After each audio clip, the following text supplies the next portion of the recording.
솔로몬은 시작이 참 아름다웠습니다. 다윗을 이어 왕이 되고, 그러나 왕이 돼서 첫 번째 하는 일이 하나님 앞에 예배하는 일이었습니다. 일천 번제를 드리게 되어지지요. 그때 우리 하나님이 다윗아, 솔로몬아, 내가 너에게 무엇을 줄꼬? 네 원하는 것 나에게 구해봐. 내가 너에게 줄게. 그때 솔로몬은 더 큰 넓은 땅을 원하는 것도 아니고, 많은 백성을 원하는 것도 아니고, 세상의 부귀와 영화를 원한 것도 아니라, 하나님이 나에게 왕이 되겠는데, 하나님의 백성들은 무수하게 많고 나는 어리고, 그러니 그 당시는 왕이 백성들의 재판까지 하는 그런 현실이어서 하나님이여 나에게 듣는 마음을 주세요.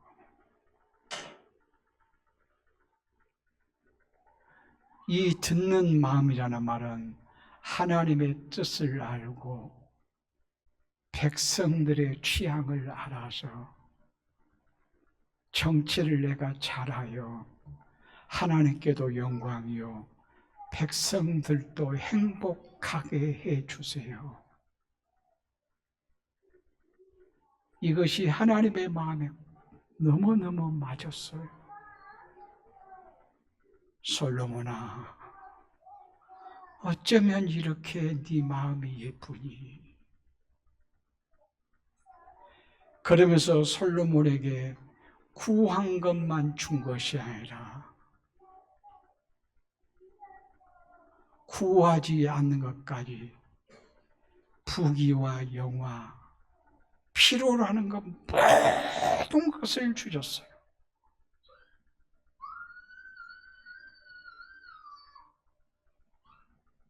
출발이 너무 아름다워요.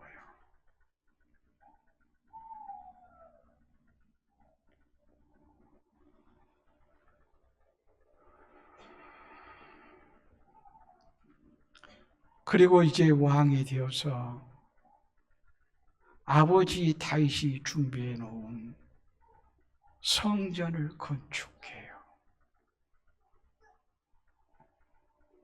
잘 건축해요. 7년 동안에 전 세계적인 건축업자들을 데리고 최상의 건축 재료를 가지고 금으로 전체를 칠하면서 참 아름답게 건축해요. 그리고 13년 동안의 왕궁을 화려하게 멋들어지게 건축해요. 이게 막 소문이 나는 거예요. 그러니까 솔로몬의 지혜와 솔로몬의 업적을 드리려고 땅 끝에서 전 세계의 모든 왕들이 줄 서 있는 거예요. 엄청난 선물을 준비하고 아주 흥황했어요. 다윗은 전쟁으로 승리했다면 솔로몬은 전 세계를 하나님이 주신 지혜로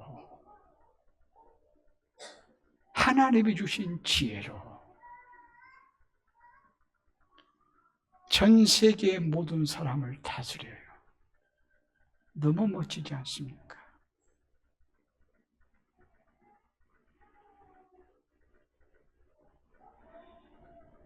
이 정도 되면 어찌해야 돼요? 하나님, 감사해요. 하나님 하나님 찬양해요. 하나님이 나에게 너무너무 좋은 것 많이 주셨네요.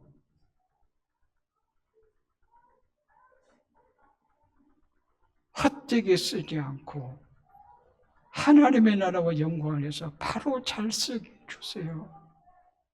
기도하면서 실제 그렇게 살아야 되잖아요.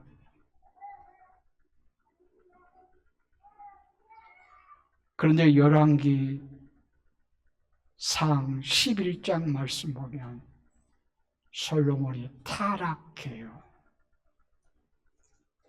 얼마만큼 타락하냐? 여호와를 떠날 만큼 타락해요. 타락의 원인이 무엇이었느냐? 이방 여인들 눈에 보기에 좋은 대로 자기의 아내를 삼는 거예요. 후궁이 700명, 차비 300명. 그런데 더 무서운 것은 이방에서 생겼던 그 여인들 우상들 그대로 다 받아들이는 거예요. 결국 하나님을 떠나요.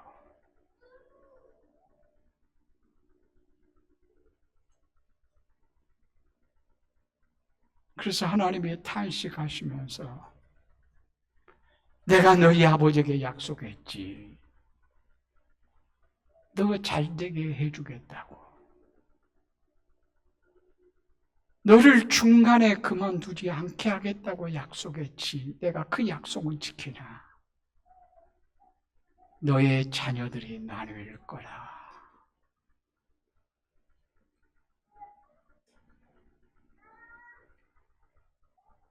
솔로몬은 하나님을 떠나 허랑방탕한 삶을 살아요. 세상의 쾌락을 마음껏 즐기고요. 하고 싶은 일들 원 없이 하고요.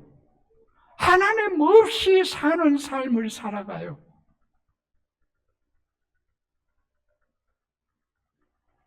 그러다가 깨닫는 것이 뭐였는가? 전도서입니다.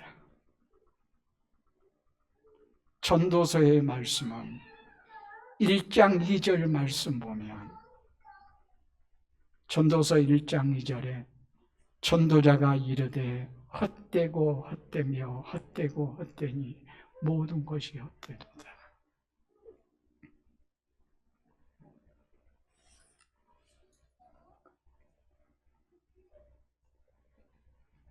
지금 헛되단 말을 몇 번이나 해요? 한 절 속에 5번이나 해요. 그것도 긴 절이 아니에요. 짤막한 절이에요. 헛되고 헛되며 헛되고 헛되니 모든 것이 헛되도다. 이것은 문법상이나 논리적으로 말하면 헛되다 그러면 될 일이에요. 그러나 헛되고 헛되며 헛되고 헛되니 모든 것이 헛되도다 이러니까 시적이 되어져요. 그러면서 그 의미가 뭐냐 하면 헛됨에 대해서 허무함의 정도를 말할 수 없을 정도로 깊다. 말할 수 없을 정도로 헛되구나. 내가 세상에 갖고 싶은 것, 하고 싶은 것, 먹고 싶은 것, 사람들이 원하는 것 한 몸으로 다 해보았다니까. 그런데 헛돼. 허무한 거야. 그런 것으로 만족을 얻으려고 하는 것은 1장 14절 말씀 보면 사람이 바람을 손으로 잡으려고 하는 것처럼 어리석은 거야. 바람 손으로 잡을 수 있어요? 안 잡히잖아요. 그보다 더 어리석은 인생이 세상에 무엇인가 가져서 무엇인가 해보아서 세상에서 무엇인가 얻어서 하고 싶은 대로 삶으로 쾌락을 즐김으로 만족하리라고 생각하는 것이 그와 같다.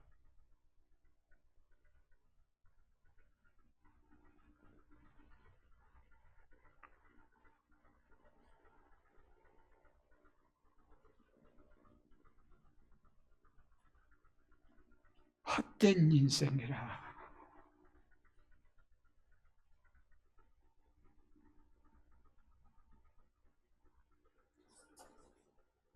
해 아래 새 것이 없다.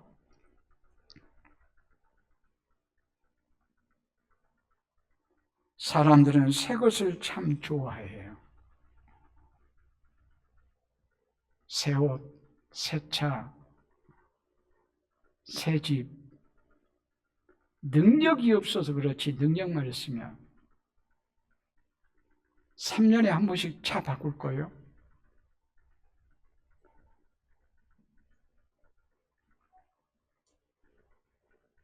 몇 년에 한 번씩 집도 막 더 좋은 집으로 막 있어야 할 거예요.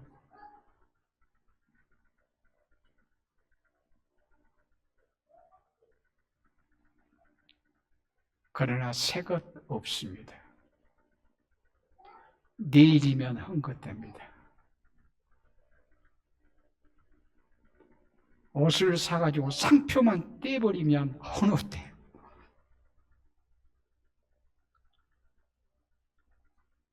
그러니까 새 것을 추구하는 것은, 새 것 있어야만이 만족하리라고 생각하는 것은 지극히 어리석은 것이다. 해 아래에 새 것이 없다니까요.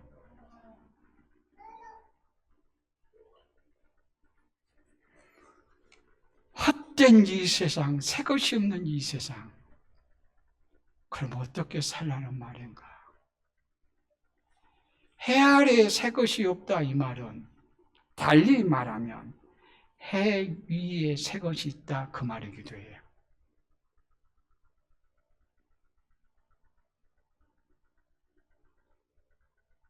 해 위에 새 것은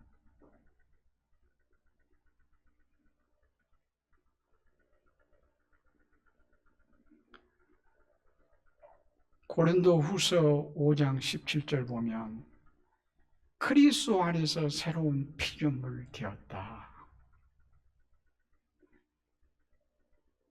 그리고 에베소서 4장 22절, 23절, 24절 말씀 보면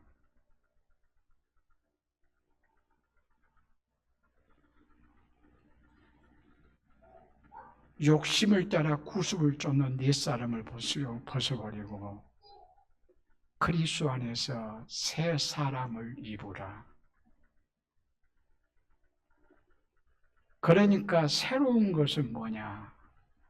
그리스도 안에 사는 거예요. 그리스도 안에 구원받음이 새로운 삶이라. 그리스도 안에서 새로운 피조물 된 우리들은 그러면 어떻게 살 것인가? 오늘 본문의 말씀이에요. 이 일의 결국을 다 들었으니 여러 가지의 상황들을 다 열거해요.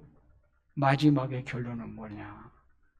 이 일의 결국을 다 들었으니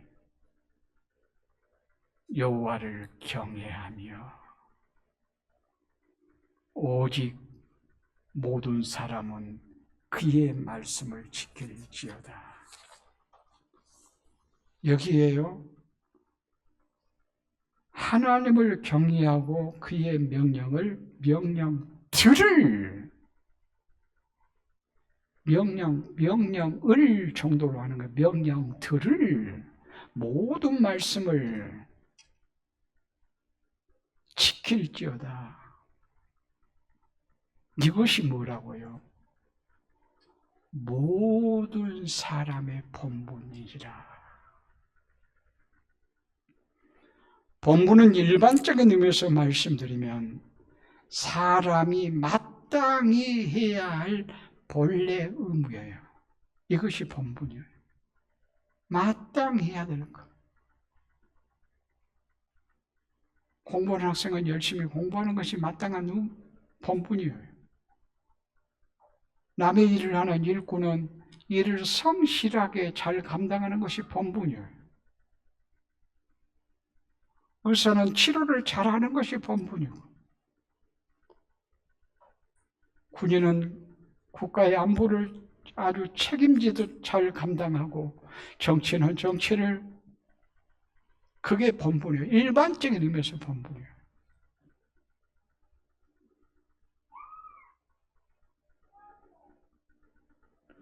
그러나 진짜 본분은 모든 사람의 본분이라고 성경에 말씀하므로 모든 사람에게 해당된 것이 진짜 본분이에요. 자기에게만 해당되는, 의사는 의사에게만 해당되고, 교사는 교사에게만, 학생은 학생에게만 해당된다고 생각하지 않아요. 근데 모든 사람에게 해당되는 것이 진짜 본분이다. 그게 뭐냐? 여호와를 경외하는 거다.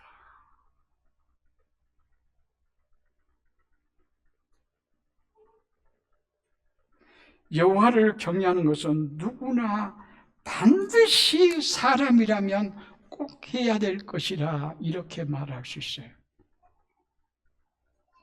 왜 사람이 여호와를 경외하는 것이 본분이냐면 하나님의 형상으로 지음받은 하나님의 피조물이기 때문에 그래요.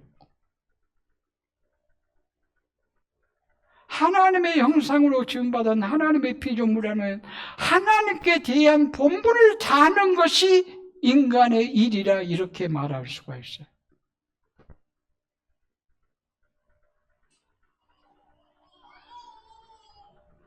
그러니까 하나님을 섬기는 일, 하나님을 경외하는 일에 죄될 인간은 아무도 없다. 이것이 포괄적이고 이것이 광의적인 넓은 의미에서의 본분은 하나님을 경외하는 거예요. 그러니까 하나님을 경외하지 않는 것은, 하나님을 섬기지 않는 것은, 하나님을 사랑하지 않는 것은 본분에 어긋나게 사는 거예요. 곧 사람답게 살지 못하는 거예요. 사람의 본분이라는 말은 사람답게 산다는 말이거든요. 사람답게 사는 것은 모든 사람에게 주어진 본분, 넓은 의미의 본분, 하나님을 경외하고 사는 거다. 하나님을 경외한다는 말은 두려워하는 마음과 존경하는 마음이 함께 있어야만이 진정한 경외예요. 두려워하는 마음만 있고 존경하는 마음이 없으면 안 돼요. 존경하는 마음만 있고 두려워하지 않아도 안 돼요. 이 말을 부모로 얘기하면 버릇이시 부모를 공경해야 된다라고 하는 이런 의미로 말할 수 있어요. 할아버지를 가까이 해야 돼요. 멀리하면 안 돼요. 할아버지를 공경해야 돼요. 그런데 할아버지 머리에 올라가서 막 버릇없이 그렇게 하면 안 된단 말이에요.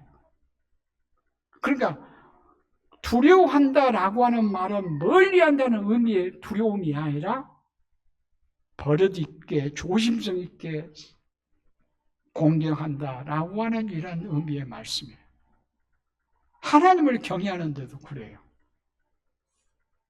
이것이 온전한 마음으로 하나님을 섬긴다라고 이렇게 말할 수 있을 거예요.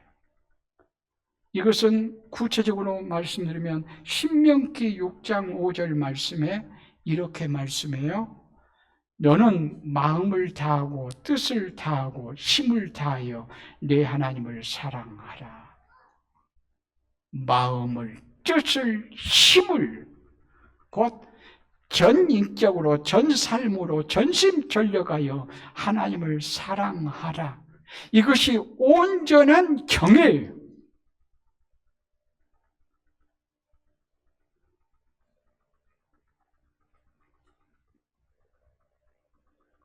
하나님이 창조한 모든 피조물은 동일한 목적이 있어요. 그 동일한 목적이 뭐냐? 하나님의 영광이에요. 자연 만물까지라도 하나님의 영광 위에서 존재한 거예요. 그래서 시편 19편 1절에 하늘이 하나님의 영광을 선포하고, 하늘도 하나님의 영광을 선포해야 되고 자연의 모든 만물들도 하나님의 영광을 선포해야 돼요. 하나님의 창조의 질서에 합함으로 말미암아 우리 사람도 하나님의 영광을 위해서 존재해야 되고요. 그런데 다른 것이 있어요. 어떤 식물에게, 어떤 동물에게 하나님을 경외하라 말하지는 않아요. 하나님을 경외하는 것은, 하나님을 두려워함으로 존경하고 섬기고 사랑하는 것은 사람만이 할 수 있는 일이에요. 이것은 모든 사람이 해야 맞아요.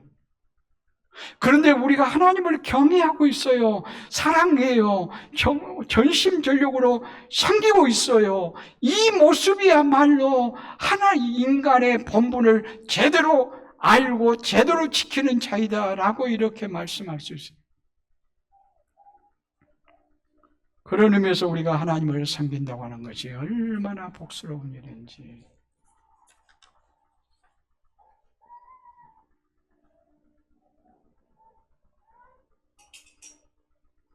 하나님을 경외하는 자, 하나님을 섬기며 사랑하는 자가 해야 될 게 있어요. 그게 뭘까요? 그의 명령들을 지킬지어다.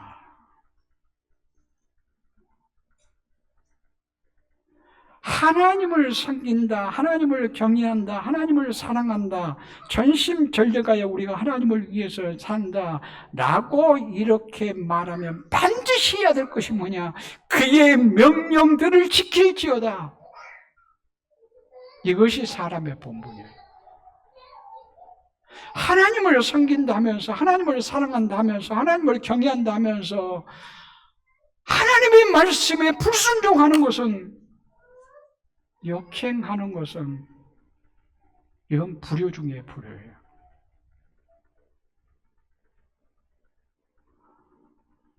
우리 아빠 참 좋으신 분이시여. 우리 아빠 훌륭하시여. 대단해. 자식이 자랑할 수 있어요. 그러면 어찌해야 돼요, 자식은? 그 부모의 자녀에 걸맞게 살아가 줘야 돼요. 그렇죠? 그 자녀에 걸맞게 살아가지 못함으로 말미암아 그 부모가 욕 얻어먹는 부모가 얼마나 많아요. 특별히 무엇인가 가졌다, 있다, 똑똑하다, 대단하다, 높다, 그런 사람들 자녀들 봐봐요.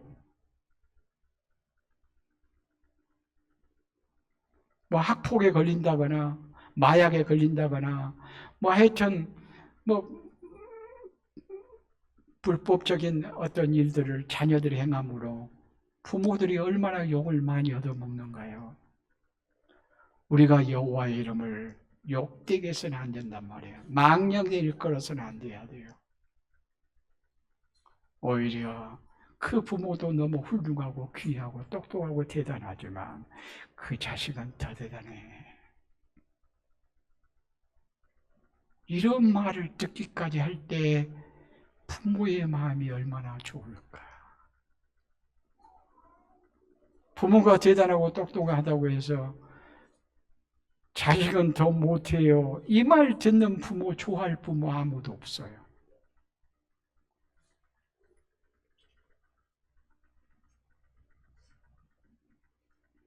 참 내가 그 부모를 만나보니 너무 귀하고 대단한데 자식을 만나보니 더 대단하네요.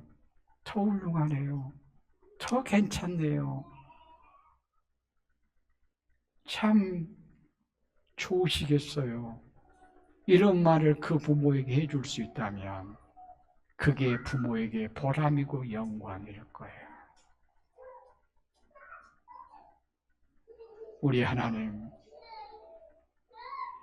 그리스도 예수 안에서 우리를 자녀로 삼으셨어요. 자녀된 우리를 보면서 세상이 감동할 수 있다면, 서로 감동을 줄 수 있다면, 너 진짜 하나님의 사람이구나. 하나님을 참으로 사랑하거나 그것을 통해서 하나님이 사랑한 증거도 보여주고 이렇게 살아갈 수 있다면 우리 하나님이 얼마나 좋아하실까요?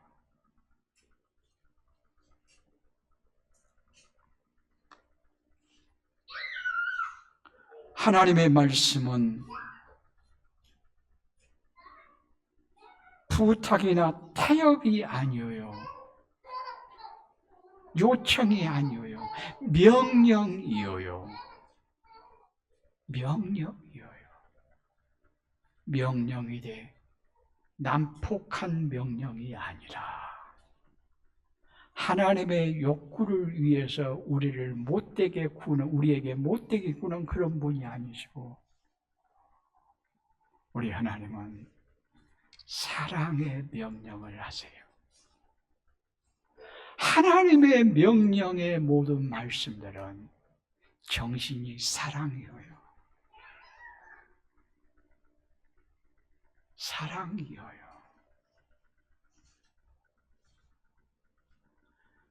그렇기 때문에 하나님의 모든 계명은, 하나님의 명령은 우리에게 무거운 짐이 될 수가 없어요.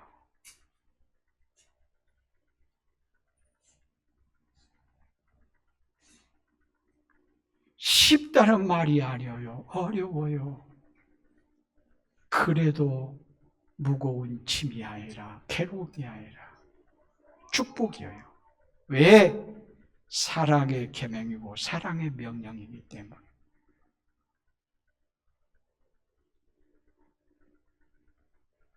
여러분 지상 명령하면 마태복음 28장 18절로 20절 온 족속으로 제자를 삼으라. 이건 명령이에요. 단순한 부탁이 아니에요. 요청이 아니에요. 이렇게 해줬으면 좋겠구나 라고 하는 정도가 아니에요. 반드시 복음을 증거하며 살아야 될 사명을 지닌 백성들이라고 말하는 거예요. 특별히 그 명령을 받은 그 세대 그 사람들은 더 힘들었어요. 왜요? 예수 스스로 믿는 것도 힘들지만 예수를 전하는 것은 죽음과 연결되어 있었어요.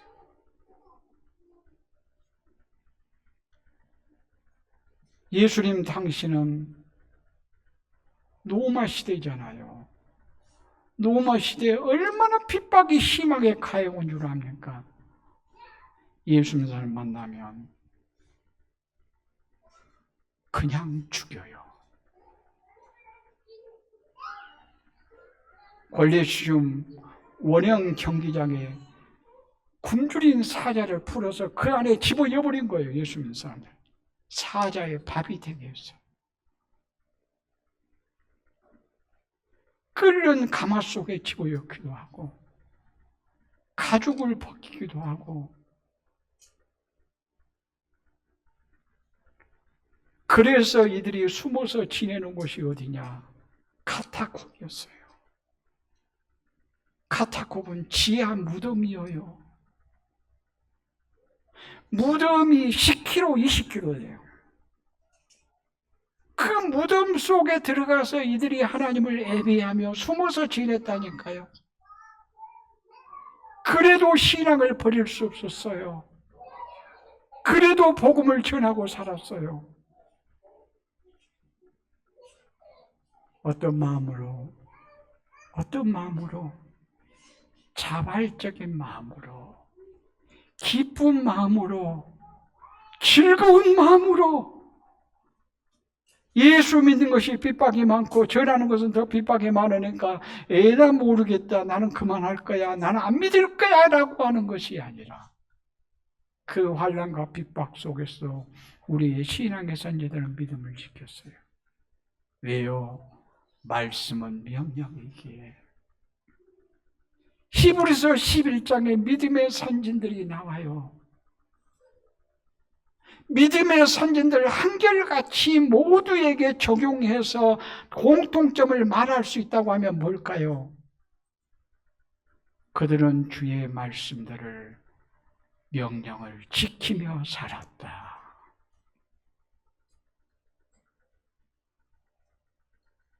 아벨부터 에녹, 아브람, 노아 모든 자들 한결같이 그들은 누구에게 적용해도 맞을 만한 말, 그들은 주의 말씀을 지키며 살았더라.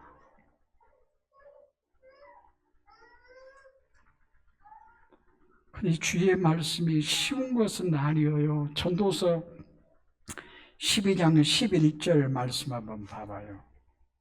전도서 12장 11절 지혜자들의 말씀들은 찌르는 채찍들이 같고,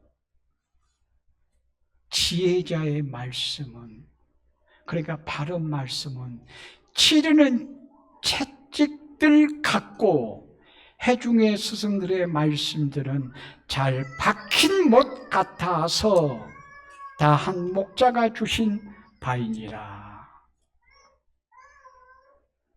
찌르는 채찍 같다는 말은 무슨 말이에요? 말씀이 아프다 그 말이에요. 말씀을 받을 때 고통스럽다 그 말이에요. 여기 채찍은 뭐냐면요, 목자가 사용하는 도구인데, 시편에 보면 23편에 선한 목자 되신 분이 지팡이와 막대기로 우리를 안위하신다라고 말해요. 사실은 지팡이와 막대기는 둘일까요? 하나죠. 하나인데 지팡이로 사용되고 막대기로 사용되기도 하고. 지팡이는 인도한다랄 때 의미가 있고, 채찍은 교정한다, 바른 대로 교정한다. 잘못된 길로 가면 못 가게 때리는 거예요.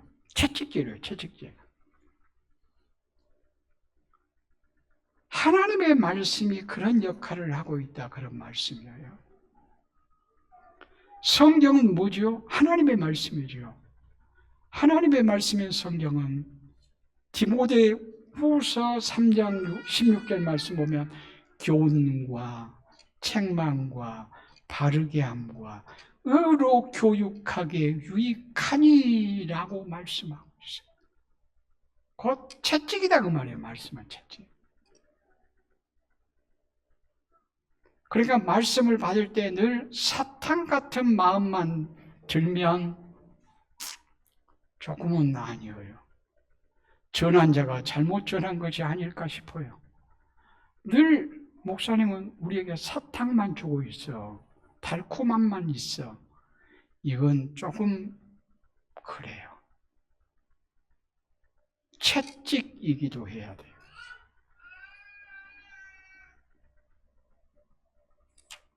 그렇게 할 때 어떤다고요? 회중의 스승들의 말씀들은 잘 박힌 못 같아서, 잘 박힌 못, 나무나 새 잘 박힌 못, 이것은 하나님의 말씀은 병을하지 않고 흔들리지 않는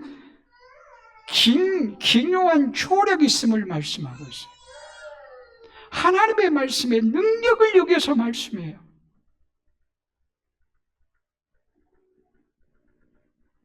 히브리서 4장 12절에도 말씀하고 있어요. 하나님의 말씀은 살아있고 활력이 있어. 하나님의 말씀은 살아있어서 좌우의 날선 어떤 검보다 예리하여 혼과 영과 및 관절과 골수를 찔러 쪼개기까지 하며, 이 말씀은 하나님의 말씀이 살아있는데, 이 살아서 어찌하는가 하면 전인을, 우리의 모든 것을 치유하는 능력이 있다 그 말씀이에요. 그것을 어떻게 경험할 수 있느냐? 가만히 있어도 그렇게 경험된다는 말이 아니고, 앞뒤의 문맥을 보면 우리가 하나님의 말씀을 받고 쉽게 말하면 채찍 같은 말씀을 받아도 주셔도 그 말씀을 받고 순종함으로 말미암아 하나님의 말씀이 살아있네, 하나님의 말씀이 살아있네, 이 말은 곧 달리 말하면 하나님이 살아계시네, 이 사실이 경험된다고 하는 것을 말해.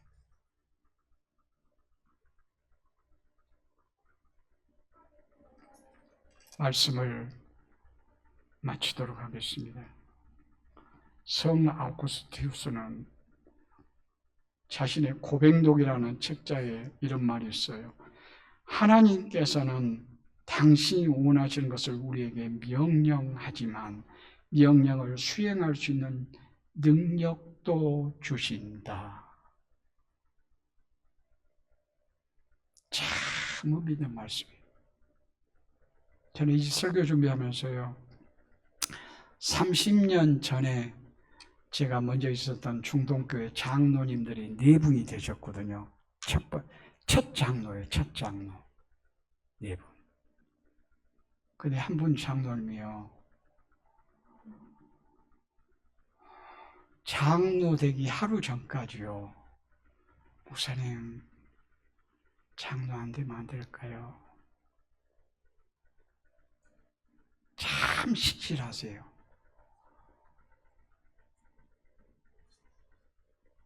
참 모든 것을 거의 다 갖추어졌다 할 만큼 장로로서, 그런데도 자기의 신앙생활의 경험 중에서 하여튼 장로 되는 것이 너무 무거운 거예요. 부정적인 것을 너무 많이 봐가지고. 그리고 하루 전까지 전화가 왔어요. 목사님, 장로 안 되면 안 될까요? 그래도 이제 때는 늦었어요. 하루 전이다니까, 하루 전이요. 한 달 전에나 얘기했으면 혹은 모르죠. 그래서 그분한테 인사를 시켰어요.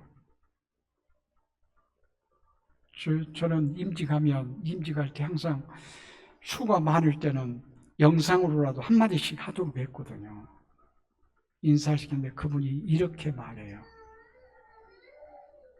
하나님이 내게 지게만 주신 것이 아니라 지게를 질 수 있는 힘도 주실 줄 믿고 이 직을 겸손하게 잘 감당하도록 할게요.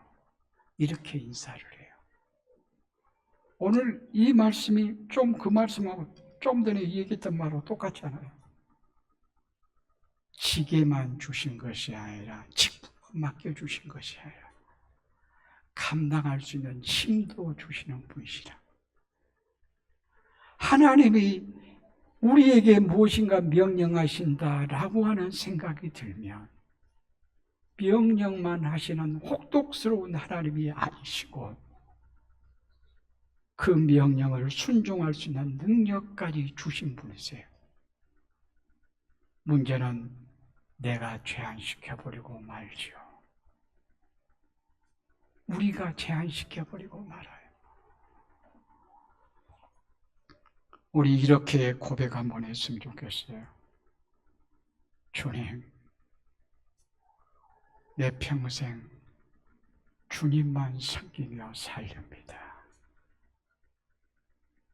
그리고 주님 말씀하세요. 그냥 순종하고 살게요. 이 고백이 오늘 말씀이에요. 이게 사람의 사람됨이에요. 멋진 사람이에요. 멋진 크리스찬이에요. 마음으로 이렇게 한번 고백해 보세요. 나와 내 집은, 우리의 온 가족은 주님만 섬기며 살렵니다. 한 걸음 더 나가서 주님 말씀하세요. 그냥 순종하고 살게요. 얼마나 멋져요. 얼마나 감동적이에요. 우리 모두 다 이렇게 복되게 살아가는 하나님의 사람들 되어줄 수 있기를 바랍니다.